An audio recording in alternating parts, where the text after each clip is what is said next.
Hari ini Dewan Pemuda PAS Malaysia telah menyerahkan satu memorandum bantahan terhadap tindakan mempersendakan Islam ataupun agama Islam dalam filem Hantu Bonceng. Ramai pihak melihat bahawa ini adalah satu hiburan, satu jenaka, satu lakonan semata-mata. Bagi kami, tidak melihat ia sebagai satu filem semata-mata, tetapi melihat kepada kesucian agama Islam yang tidak boleh dipermain dan diperlekehkan ataupun dipersendakan. Kalaupun untuk berlakon ataupun untuk berhibur, masih banyak lagi ruang dan peluang yang ada pada pihak penerbit ataupun pihak pelakon untuk menghasilkan karya-karya mereka dalam bentuk yang lebih bermutu, yang lebih baik, tanpa perlu mempermain dan juga memperolok-olokkan kesucian agama Islam, seperti melafazkan kalimah syahadah secara salah, walaupun dalam filem itu seperti nak menggambarkan satu watak yang sedang dirasuk dan sukar untuk melafazkan kalimah syahadah. Tetapi dengan cara yang sebegitu, dia akan mencetus kekeliruan kepada masyarakat awam apabila dia menyambung perkataan Muhammad dan syaitan ataupun Muhammad dan syaitan. Jadi sambung tu, walaupun syaitan tu perkataan berasingan, dengan maksud seolah-olah pelakon itu nampak gangguan syaitan tu datang tu waktu dia nak mengucapkan dua kalimah syahadah. Tetapi bagi masyarakat awam, dia akan menimbul kekeliruan, dan dia kalimah ini tak boleh dipermainkan dan tak boleh diperolok-olokkan, kecualilah beliau memang sedang mengalami rasukan yang betul, ataupun memang betul dia sedang dirasuk. Kalau dia betul sedang dirasuk, barulah kita boleh menganggap bahawa itu di luar daripada kesedaran ataupun di luar daripada keupayaan dia. Tapi ini dia hanya dalam sedar melakonkan.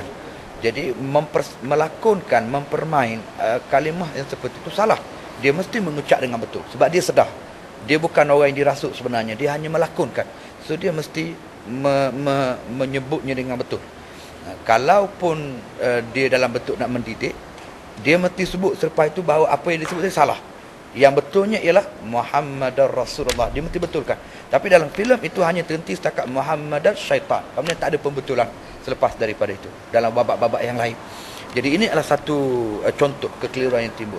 Dan banyak lagi, bukan pada perkataan itu, tapi pada cara penampilan artis wanita yang dieksploit dengan seksinya, dengan peredaran aurat yang keterlaluan, kemudian pergaulan bebas, berpelukan lelaki dan perempuan yang menjadi yang ditonjolkan dalam banyak filem-filem tempatan, maksud saya, selain daripada filem-filem barat. Jadi ini semua adalah perkara yang bertentangan dengan satu garis panduan bahan penerbitan bercetak dan juga audio visual berhubung dengan unsur-unsur yang bercanggah dengan akidah dan amalan Ahli Sunnah wal Jamaah yang telah dikeluarkan oleh pihak JAKIM. Cuma kami datang untuk menyerahkan memorandum ini setelah kami dapati JAKIM seperti lesu dan kaku untuk bertindak. Tidak ada tindakan yang berkesan untuk menangani perkara-perkara macam ini. Dah terlalu banyak lambakan filem seperti ini di pasaran ataupun di pawagam-pawagam kita. Jadi saya rasa sudah sampai masanya pemuda memberi teguran dan juga menasihati mereka supaya mereka mengambil tindakan. Jadi kami bukan fikir soal filem, sebab kami tidak pernah menentang filem, menentang hiburan. Tetapi apabila filem dan hiburan itu dilihat seperti mempersenda dan memperkecilkan agama, maka ini adalah suatu perkara yang besar dan perlu kami tampil untuk membuat teguran tersebut. Dan alhamdulillah memorandum kita telah diterima oleh siapa nama tadi? Pegawai Perhubungan Awam Jabatan Kemajuan Islam Malaysia, kerana ketua pengarahnya tidak dapat bersama dengan kami pada pagi ini. Itu sajalah. Terima kasih.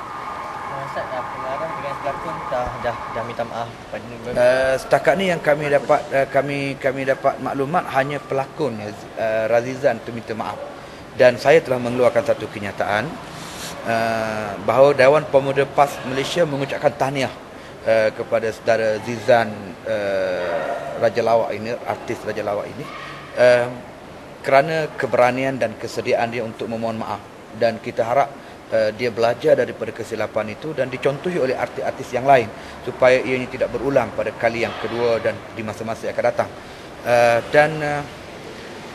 Saya juga menyebut kalau dia minta maaf itu lebih dihormati. Mengaku kesilapan dan kesalahan sebenarnya tidak menghilangkan bisa seseorang. Sebaliknya dia lebih dihormati dan lebih bermaruah.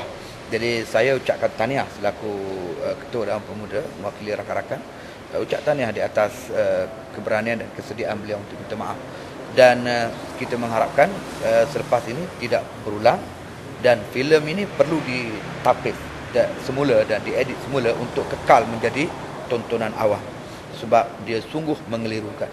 Dan kami juga melalui Facebook, melalui Twitter dan juga melalui laman-laman web, kami mendapat tentangan dan juga bantahan daripada ramai penonton-penonton yang agak terganggu emosi mereka, sensitivity mereka dengan isu ini.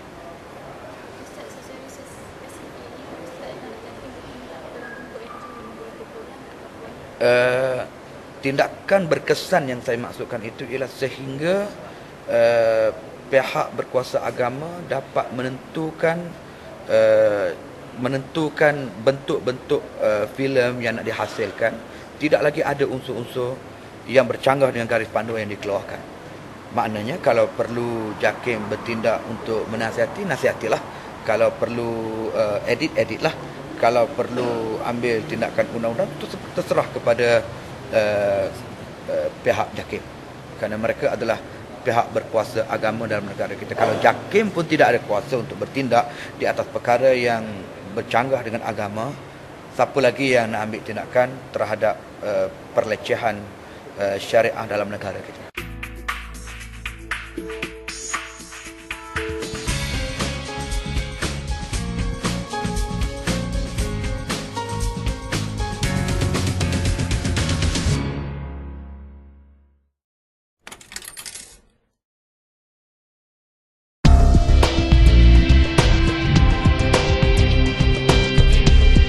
Pihak Media PAS melancarkan e-paper, merupakan satu program baru dalam media PAS asaskan kepada teknologi maklumat yang terkini yang wajib kita manfaatkan.